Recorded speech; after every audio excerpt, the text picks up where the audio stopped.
Taigi aptarus profesinio perdegimo galimas priežastis, rizikos faktorius ir jų galimai keliamas individualesnės pasekmes, turime apibūdinti tai, kaip reiškiasi profesinis perdegimas.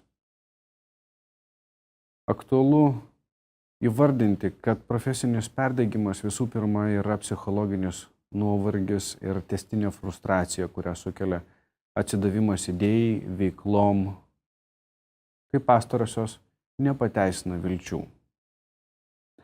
Tai yra procesas, kurio pačioje pradžioje specialistas nuoširdžiai deda pastangas siekdamas užsibrėžto tikslo, norėdamas išvysti norimą rezultatą pokyčius aplinkoje, konkrečiose socialinės rizikos grupės šeimose. Jei ilgainiui tų pokyčių specialistas nepamato, gali pasireikšti savotiškas atsipalaidavimas, nebetikėjimas, kad konkrečios pastangos duos norimą rezultatą.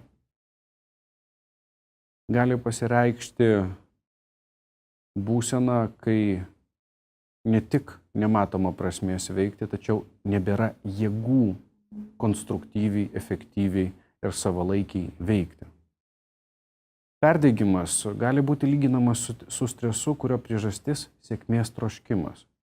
Tai yra būsena, kai žmogus ilgą laiką siekęs tikslų, formulavęs juos, dėjęs įvairialypes pastangas kiekvieną dieną po žingsnelį siekti tikslo, mato, jog jo supratimu, neretai subjektyviu supratimu, viskas buvo beprasmiška.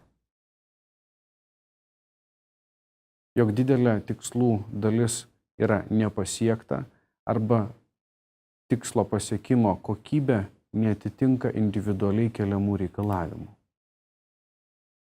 Tuomet pasireikš gynybinės reakcijos, kaip susvetimėjimas, depresija, net antipatija, galinti pasireikšti kaip jausmai ir išgyvenimai adresuojami klientams, kartais kolegoms, kartais net artimos aplinkos šeimos nariams.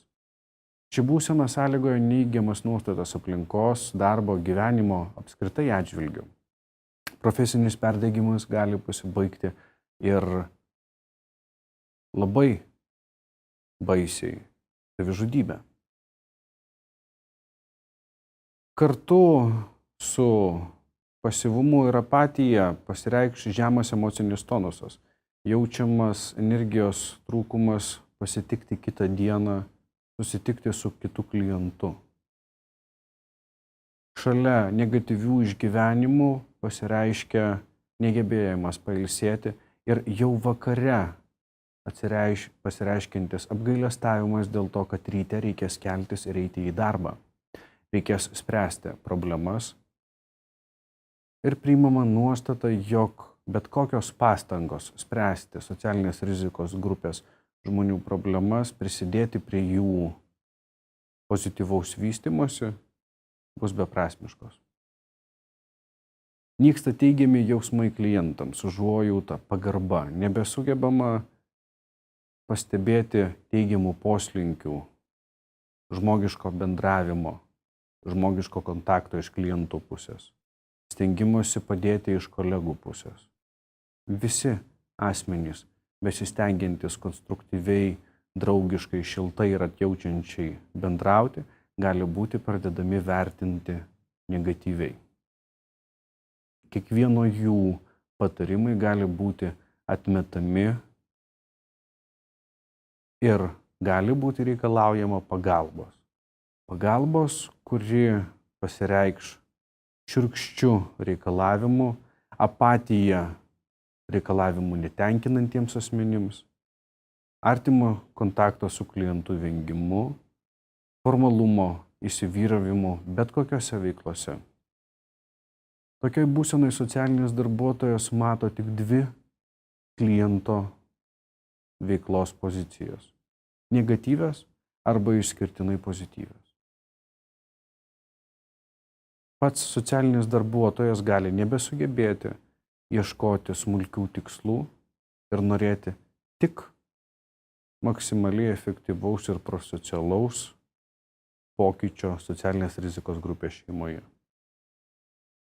Bet koks nukrypimas nuo tokio darbuotojo reikalavimų gali paskatinti darbuotojo negatyvius išgyvenimus, nuostatą, apatiją, negatyvių emocijų raišką ar netgi konfliktinių situacijų destruktyvų sprendimą. Socialiniai darbuotojai, būdami profesinio perdegimo būsenoje, gali pradėti suvokti savo klientus kaip kliūtis. Ir ne tik kaip klientus, kolegas ir net artimus žmonės. Jei ir klientai, ir kolegos, ir artimieji yra suvokiami kaip kliūtis, trikdžiai išlaikyti asmenybės vientisumą ir bent jau neutralias emocijas, žmogus visiškai užsidaro. Jam jau bus reikalinga reikšminga specialistų pagalba ir tikriausiai bus keičiamas darbas, nes nuostatos pernelyg stipriai gali būti įsitvirtinusios konkretaus individo vidinėme pasaulyje. Pasireikš nuostatų kitų atžvilgių deformavimasis, dehumanizacija, kai klientas bus tik priemonė pasiekti savirealizaciją. Tai pasireikš aukšto lygmens nepasitikėjimas kolegomis, jų atsiliepimais apie save, apie konkretų darbuotoją, apie klientus. Pasireikš nepasitikėjimas klientais ir siekis kontroliuoti žmonės, siekis atrasti subjektyviai suvokiamo melo elementų, noras save apsaugoti nuo bet kokios nesėkmės, kuris dar labiau skatins energijos eikvojimą ir atitinkamai mažins galimybę reabilituotis efektyviam darbui. Tai savo ruožtų sąlygos silpnėjančią profesinę motyvaciją, įsitvirtinantį destruktyvios komunikacijos modelį individo kasdienėse veiklose. Gali pasireikšti susipriešinimas su artimaisiais. Tokiu būdu bus apribojami neformalūs socialiniai kontaktai, turintys pasitarnauti kaip poilsis, asmenybės reabilitacijos, asmenybės jėgų atstatymo šaltinis. Tai gali pasitarnauti kaip negatyvus aplinkos poveikis, atsižvelgiant į tai, jog žmogus nei darbo, profesinėje aplinkoje, nei šeimos aplinkoje nebeturės galimybės save konstruktyviai patvirtinti ir pasiekti sėkmę. Jausti, kad jis gali efektyviai veikti aplinkoje, gali būti socialinių aplinkybių formuotojas.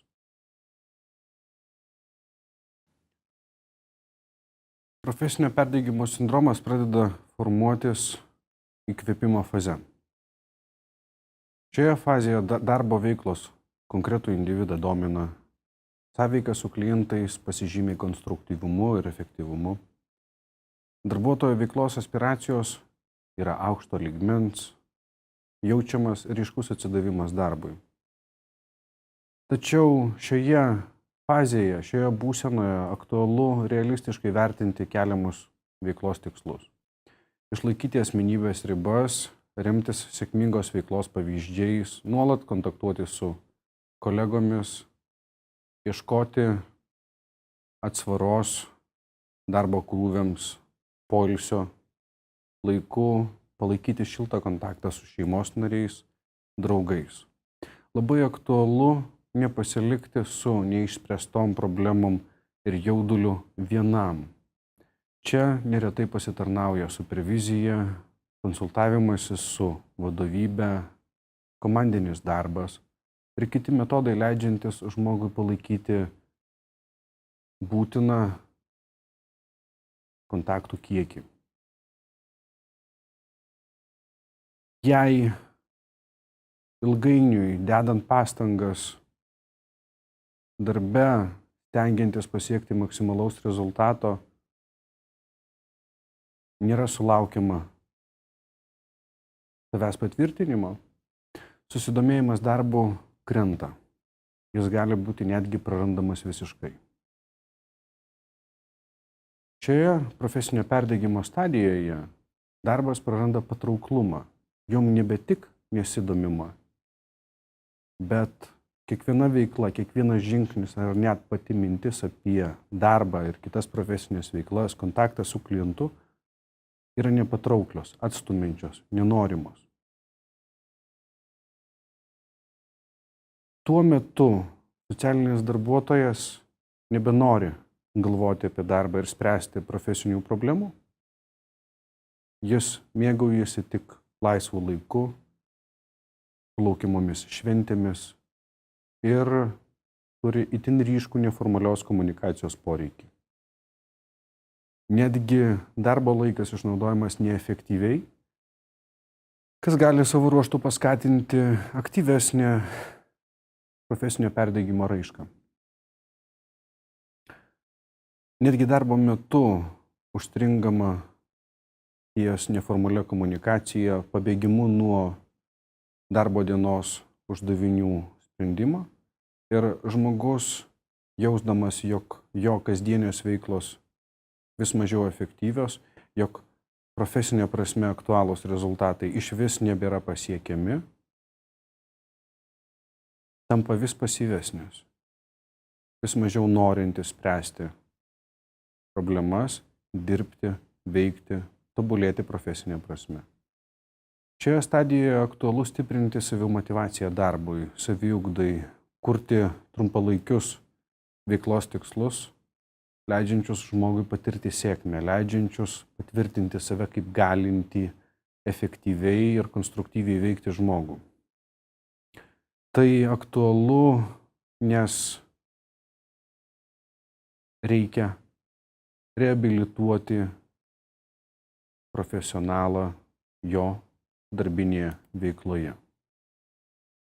Jei reabilitacija šioje stadijoje neįvyksta, prasideda frustracijos ir destruktyvaus veikimo negatyvios energijos stadija. Tuomet žmogus stengiasi vengti darbo užduočių atlikimo ar net atsisako jas atlikti. Ieško priežasčių, kodėl jis negali apsilankyti konkrečioje šeimoje, kodėl jis negali tvarkyti reikiamų dokumentų, stengiamasi užtrukti prie primityviausių užduočių sprendimo maksimalų laiką, skiriant savęs tobulinimo, maksimalaus rezultato siekimui visas pastangas. Deja, siekiamas pseudo rezultatas.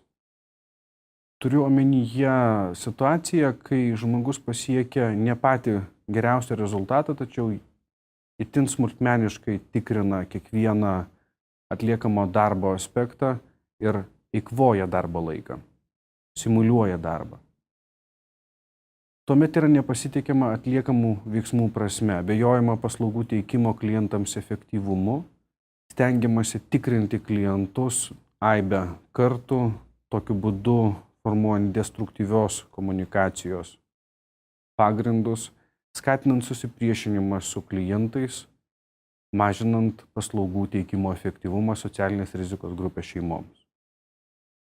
Šioje stadijoje labai aktualu gauti išorinių šaltinių pagalbą.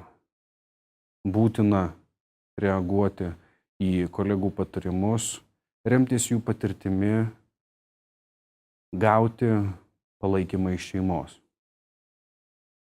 Kolegoms, dirbant su šioje profesinio perdegimo stadijoje esančiu asmeniu, aktualu atkreipti dėmesį į žmogaus padidėjusi dirglumą, emocinį nestabilumą. Kartais netgi labai gerai maskuojama. Tačiau šioje stadijoje žmogus, jausdamas galimą kritiką, nujausdamas būsimas kritikos situacijas, stengiasi iš jų pasitraukti arba priskirti atsakomybę už probleminės situacijas kitiems asmenims. Neretai Tai pasireiškia stereotipinių klientų vertinimų, stengimusis surasti objektyvias formalias kliūtis rezultato pasiekimui ir apginti save. Ir galutinė profesinio perdegimo sindromo stadija įvardyjama kaip apatija. Būdingas nenoras keltis ryte ir eiti į darbą. Būdingas nuolatinis psichologinio ir kartais netgi fiziologinio išsekimo būsenos dominavimas žmogaus gyvenime. Jaučiamas tiek moralinis, tiek etinis abejingumas, pareigos vykdomos formaliai ar net aplaidžiai, kai tiesiog individas stengiasi užsidėti psichologinės varneles, žymes, kad darbus atliko, tačiau visiškai nededa pastangų ne tik kad siekti trumpalaikio ar ilgalaikio pagalbos socialinės rizikos šeimai, veiksmų realizavimo, tikslų siekimo, toks darbuotojas nebekelia tikslų savo veikloms. Jis tiesiog atlieka formalumus. Šioje stadijoje būtinas išorinis palaikymas, draugų, šeimos, bendradarbių, būtina rasti žmonių, kurie padėtų veiksmais ir emociškai realizuoti save. Tokiam žmogui būtina padėti iš naujo pažinti aplinką, sudėti psichologinės vertės veiksmams ar jų nebuvimui, sudėti naują vertybių turinį į žmogaus pasaulį, įgalinti žmogų veikti aplinkoje. Aptarus profesinio perdegimo eigą, fazes, aktualu įsivardyti, kaip reikia padėti, kaip reikia išvengti profesinio perdegimo. Tiek pirminės pastangos, tiek pagalba žmogui patiriančiam profesinį perdegimą galima įvardyti vienu terminu – profesinio perdegimo prevencija. Visų pirma, aktualu suvokti, kad profesinio perdegimo sindromas yra savotiškas paskatas individo adaptacijai. Siekiant padėti profesinį perdegimą patiriančiam asmeniui, aktualu ieškoti individui palankios aplinkos. Gali būti aplinka adaptuojama individo poreikiams, gali būti pakeičiama aplinka, darbo vieta ar darbo tipas, gali kisti ir adaptuotis pats individas. Adaptacija kaip perdegimo sindromo pasekmė gali pasireikšti tuo, kad žmogus randa naujus elgsenos modelius ir naujas prasmes, sprendžiant jau esamas ir pažįstamas sudėtingas profesinio lauko situacijas. Teigiama, kad perdegimo sindromas yra žmogaus adaptacijos prie sudėtingų profesinės veiklos sąlygų procesas ir rezultatas. Jis atlieka adaptacinę funkciją jai be neigiamos reikšmės. Čia gali pasireikšti papildoma žmogaus adaptacija. Gali pasireikšti kokybiškai naujas žmogaus gebėjimas atsispirti gyvenimo sunkumams, profesinių veiklų sunkumams. Nauji požiūriai ir nauji gebėjimai dirbant su socialinės rizikos grupės šeimomis. Perdegimo sindromas gali būti įveikiamas pasitelkiant individualaus poveikio priemonės ir organizacinės prevencijos priemonės. Tai priemonės, kurios keičia profesinės veiklos sąlygas, aplinką ir didina toleranciją krizinių aplinkybių, krizinių situacijų atžvilgių iš individo pusės. Jei bandysime apžvelgti organizacinės perdegimo sindromo prevencijos priemonės, visų pirma turime įvertinti ir pagal galimybės sumažinti per didelį darbo intensyvumą arba jį padidinti, jei žmogui darbo krūvio tiesiog nepakanka.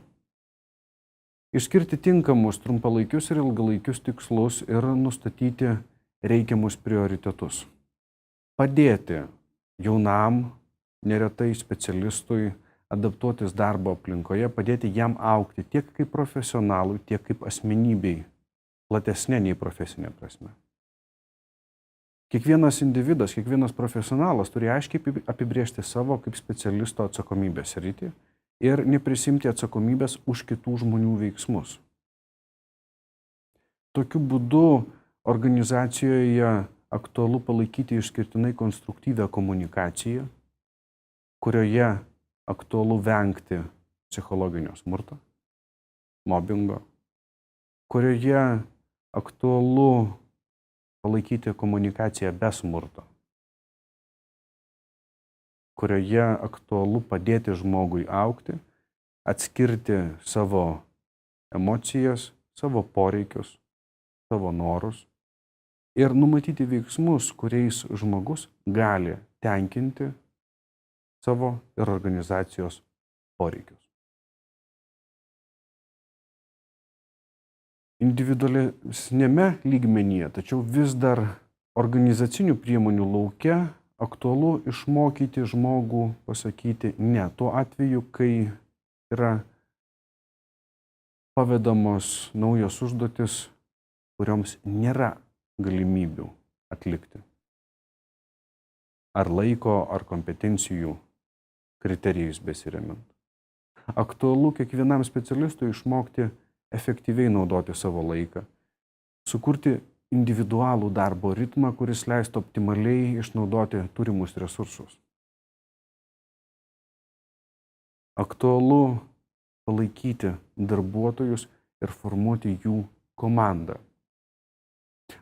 Jei grupėje dirbs personalas, jie nebus linkę efektyviai veikti ir vieni kitiems padėti. Jie daugiau orientuosis į individualių tikslų suvokimą ir jų siekį. Dirbdami komandoje žmonės žymiai efektyviau padės vieni kitiems ir sieks efektyvesnio rezultato.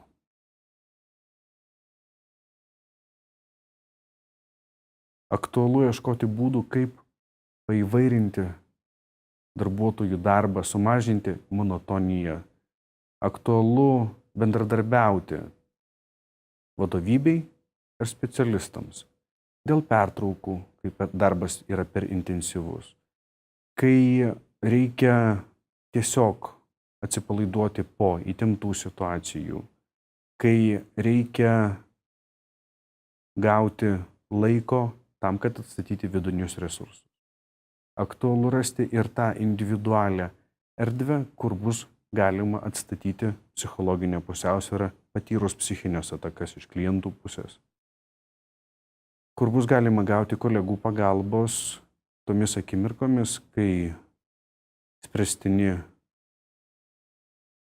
degantys klausimai, kylančios itin greito reagavimo reikalaujančios situacijos.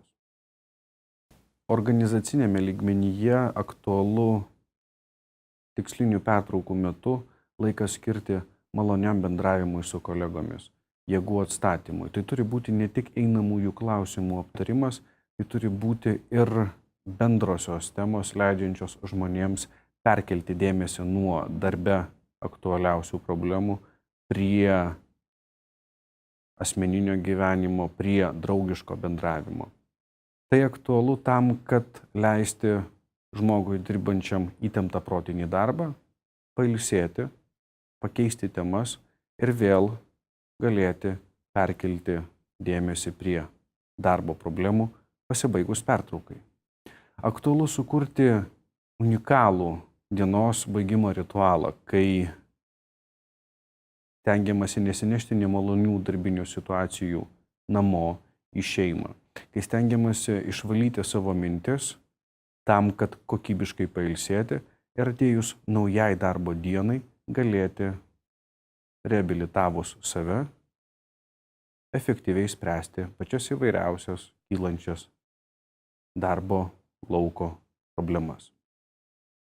Greta organizacinėmis įvardyjamų perdegimo sindromo prevencijos priemonių aktualios yra ir individualios priemonės. Tai įvairūs relaksacijos metodai kaip turiningas laisvalaikis, įvairūs laisvalaikis, sporto veiklos, kvėpavimo pratimai, meditacija, kūrybinės veiklos. Visa, kas padeda žmogui atsistatyti jėgoms, kas padeda augti asmenybei įvairialypiame žmogaus pasaulyje. Tai ir geros sportinės formos palaikymas, tai aktyvus bendravimas su giminaičiais ir draugais. Pastarasis veiksnys itin aktualus. Jei socialinis darbuotojas, dirbdamas su socialinės rizikos grupės šeimomis, palaikys kontaktą, kuriame informacinis laukas pasižymės išskirtinai negatyvių socialinių situacijų sprendimu, jų komentavimu ir analizavimu, didės rizika patirti per didelį kiekį negatyvių emocijų ir gauti vis mažesnį kiekį moralinio pasitenkinimo, emocinio pasitenkinimo, kas gali sąlygoti depresyvių nuotaikų įsivyravimą žmogaus gyvenime. Jei laisvo nuo darbo metu bus aktyvus komunikavimas su giminaičiais ir draugais, tikėtina, jog žmogus aptars visą eilę temų, socialinių situacijų, kuriuose dominuos pozityvaus poliškumo, teigiamo poliškumo emocijos. Jis galės plėtoti save kaip asmenybę, patirti sėkmę komunikuodamas su kitais žmonėmis ir turėdamas gerokai platesnį informacinį lauką, gerokai platesnį nei profesinių problemų sprendimo pasaulį, jis galės žymiai lengviau atstatyti savo vidinius psichologinius resursus. Taipogi aktualu turėti galimybę emociniai iškrovai, pasidalinti jausmais su artimais žmonėmis. Tačiau čia aktuali komunikacija būtent savo konstruktyvumu. Tiek artimi asmenys, kurie išklauso sunkius išgyvenimus ir atjaučia socialinį darbuotoją galinti patirti negatyvias emocijas darbo aplinkoje, tiek pats socialinis darbuotojas. Jo komunikacijoje aktualu įvesti keletą taisyklių. Visų pirma, atsiriboti nuo kaltinimų klientams, kolegoms ir aplinkai, stengtis išreikšti tik turimus jausmus be negatyvių vertinimų, atsiriboti nuo negatyvių vertinimų. Išklausančiam asmeniui labai svarbu sugebėti kartais išgirstamą destruktyvę kritiką, negatyvius vertinimus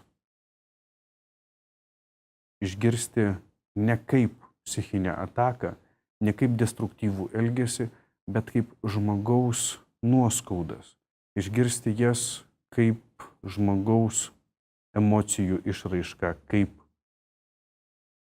norą būti suprastam, norą atsiriboti nuo profesinės veiklos ir būti tiesiog žmogum, kuris gali parodyti savo pyktį, savo pavargimą.